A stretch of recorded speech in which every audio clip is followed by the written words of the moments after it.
Hi everybody, it's been a while since I've done my quarantine and convo, and a lot of people been hitting me up like, Leslie, you don't do quarantine and convo no more, and I just didn't feel like I had the time to do it, but now I do. So there is a topic I want to have, but there are a few differences I'm making with the quarantine and convo.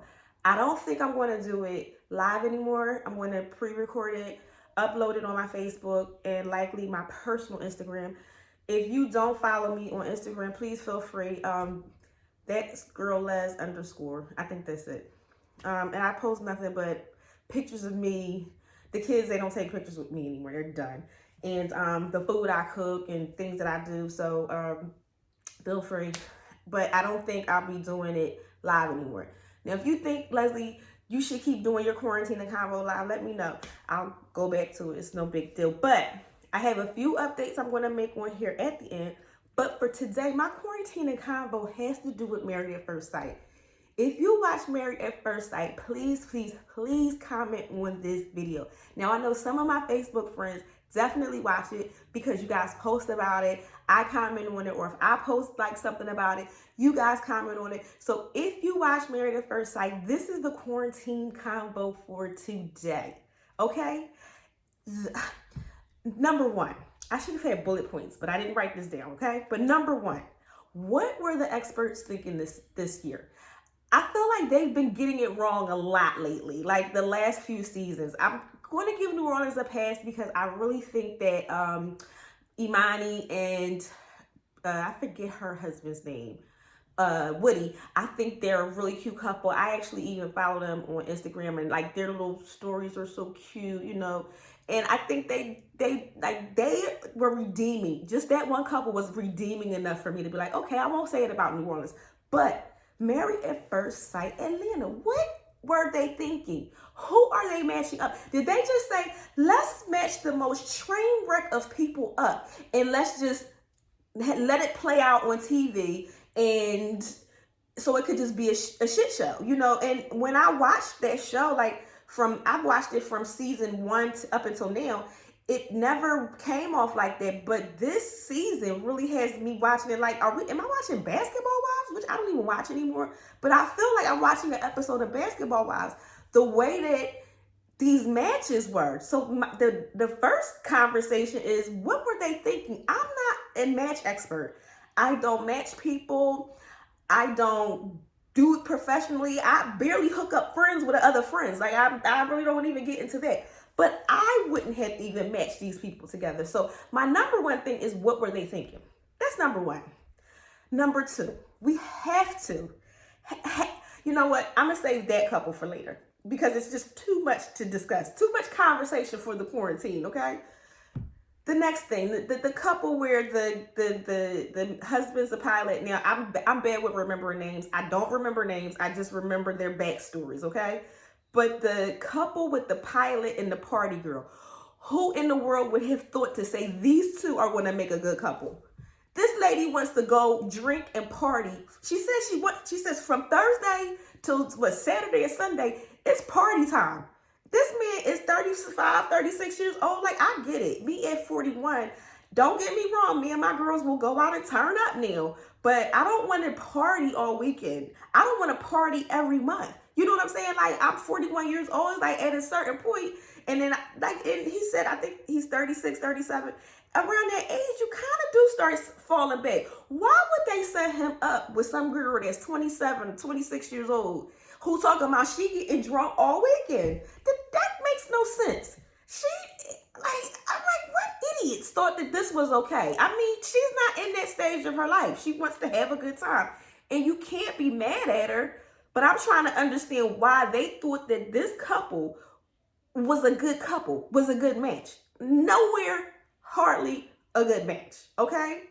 Now, the other couple I want to discuss is the girl who's married to, I don't know what he does, but he actually has a really nice body. You know, they showed him with his shirt off.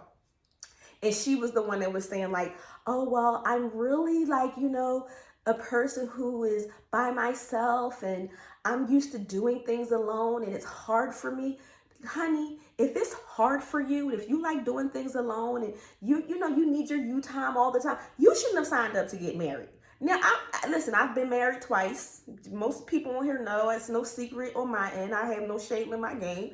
I'm really close friends with my ex-husband, my oldest children's father. Me and his family is like my family. So I say all that to say is like I understand marriage, and yes, sometimes you need alone time. Sometimes you're independent. However, this lady doesn't seem like either she's remotely attracted to him, she wants to be bothered with him, and for her to constantly say she needs her independence, well, honey, you should have independently stayed alone. It's like, why did you even sign up for this process? I'm thinking like, did the experts even ask her this? Because she's stating this on TV. Clearly, it's 100%. And I feel so bad for the guy she's with because he's really trying. He's not a bad looking guy. He's got a nice body. He seems funny. Like, you know, he has like that awkward, awkward humor. You know what I'm saying? She's just like, I'm like, why are you on here? Okay, that's another couple. I'm like, why are they on this show? Now, the two couples that I think are, kind of well matched, is the couple with the couple with the girl with the huge hair. She's an engineer, and she's married to, I believe he's Spanish. I'm not sure if he's Puerto Rican or Mexican, but he's of Spanish descent from what I can tell. They seem to mesh really well. However, even watching her, she does seem very bossy. We brush your teeth this way and put this up. It's like, girl, chill out. But in her defense, I'll say this. When I was a young bride, I probably was bossy too. I probably was saying, do this, do that, do this, do that. I mean, after a while, when you get a certain age or a certain point within your marriage, you don't care what the person do. You know what I'm saying? Like, okay, yeah, who cares? So I kind of think that they're not too bad. That's just definitely something that she'll need to work through. But I think that's something easy to work through. So I see them as a fairly well matched couple. The other couple I think that's fairly well matched is the biracial couple. He seems to be, very calm-mannered, super sweet. And you know what? She grew on me. She has a funny look to me. I'm sorry, judge me. This is my quarantine convo. She has a funny look to me, but she seemed to be really nice. So last but not least, this is the couple that we just have to talk about. Is Chris and Paige. Number one, who in the hell thought to match Chris with anybody, anywhere, in any town? He does not even seem like he's remotely at marriage material at this point in his life. I'm not saying he won't ever be, but I'm saying that he's not even at the maturity level. And maturity has nothing to do with age. I know some people older than me that act like they're 12. You know what I'm saying? But he doesn't even mentally seem mature enough to be married yet. So I don't even know why they thought that he was a good fit for this girl. For me, I don't know. Please comment. I want all comments. Like, let's have a discussion. The girl, Paige, seems like she's really sweet. She seems super patient. I don't know if she's being patient because she doesn't want to act the fool on TV. But if she is patient because she doesn't want to act the fool on TV, that takes patience in itself. Because there's some moments that I would have had to go off on him. But she seems super sweet, super patient, caring, loving.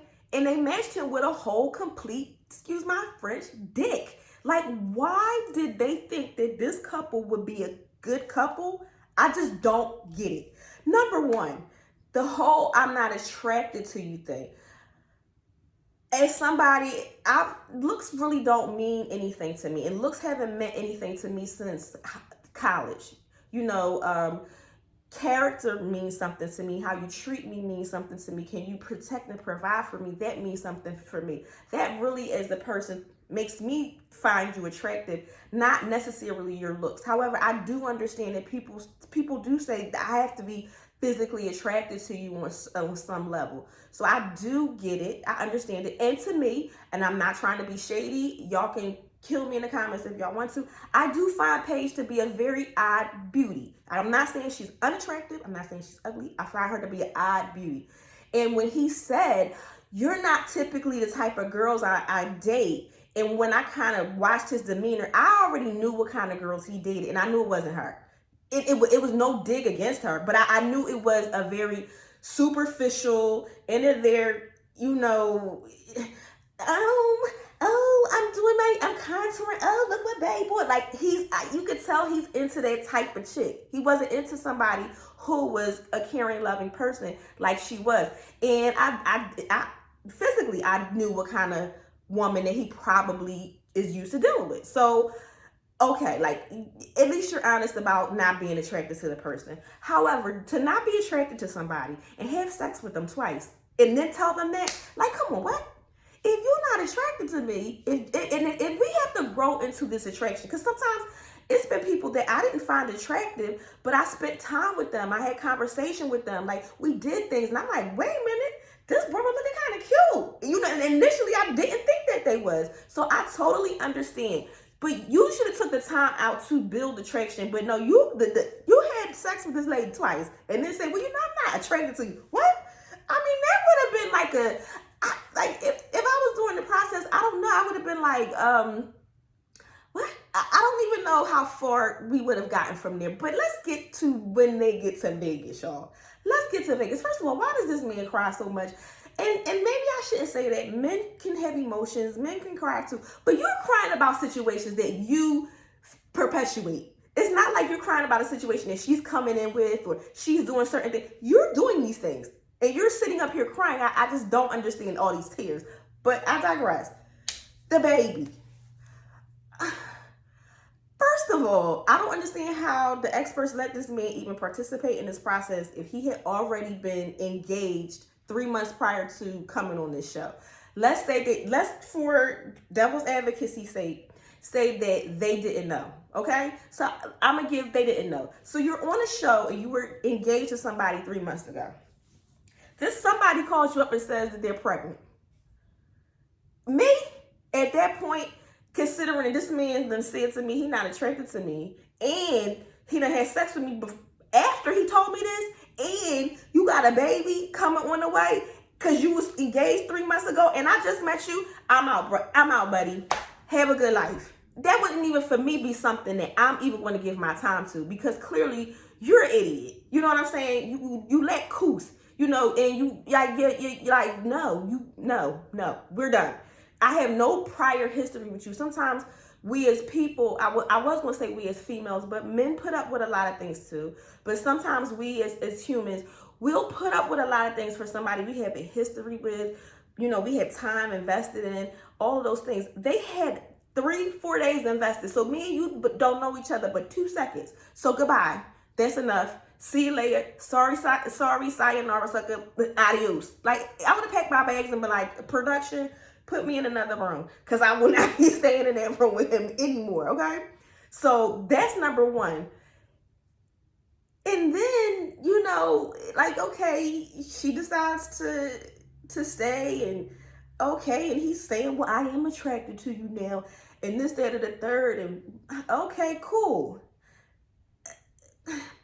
But we gotta get down to this whole fight that they had in the desert. He's going off on the other couples like, you guys need to mind your business, but you brought your business to us.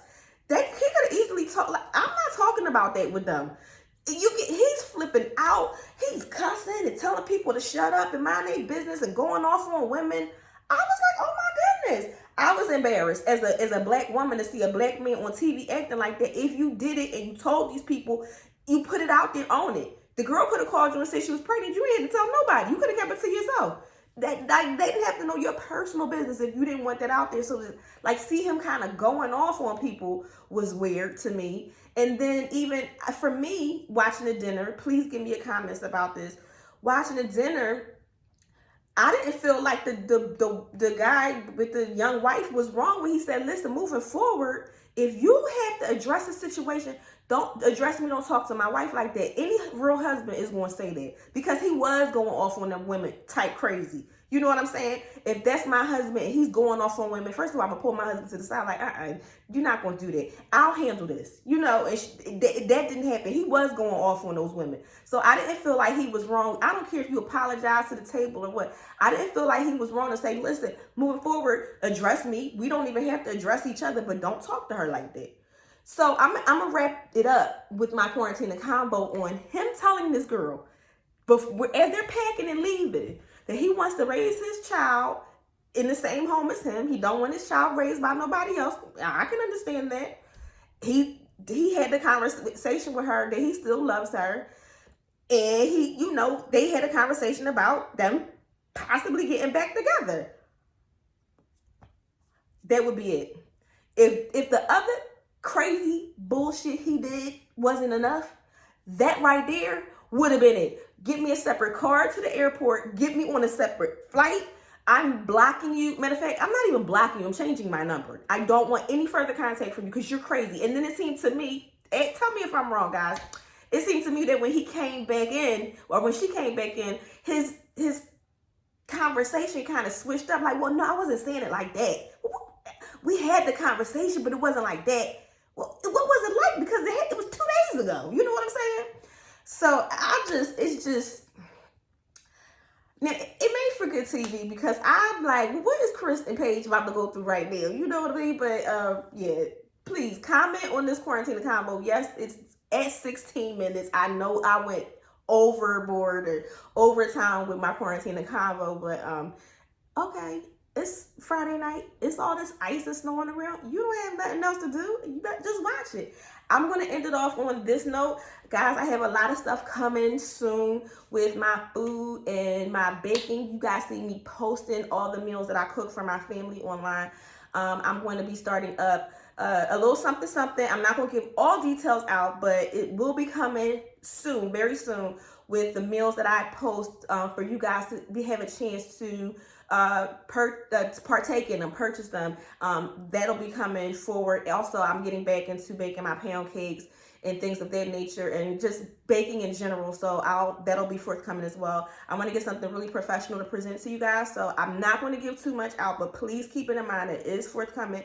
And also, I'll be on my social media a little bit more, especially Instagram, because I did an Instagram video. Like I said, my Instagram is _. That's my personal Instagram, but my makeup page, well, my lifestyle page is catch_the_beat__. And with that, like all my makeup stuff that I do, all my cooking, my baking, my decorations, all the things that I do will be on there. I'll be making videos more and more and more, and things will be, I'm so sorry. I'm not editing this video. It's going to be straight from the muscle, y'all, so please forgive me. But all those things are going to be put on my social media platform, especially Instagram, more and more and more and more. So please check me out. If you're not following me, follow me on my lifestyle page, The Catch the Beat. And if you are following me, tell a friend. All right, y'all. I hope y'all have a warm weekend. The snow these last couple days, it has been frightful, and I don't know, well, a couple of my good friends know, but I slipped on the ice on Monday. I had some ice that I slipped on, and I twisted my ankle so bad I haven't been able to walk for almost a week. So I have been in the bed for a week. However, I've been catching up on some good movies on Netflix, and I binge watched Good Girls on Netflix. Oh my goodness, like I was in the bed for like a day and a half watching it. It was so good. But anyway, well, I couldn't have gotten out anyway because I couldn't walk. So anyway, more quarantine convos. I don't think they'll be every day. They'll likely be every 2-3 days. Is that every 2-3 days? Either way, I'm going to figure out the schedule with my quarantine convos, but quarantine convo is back. All right, y'all. Peace.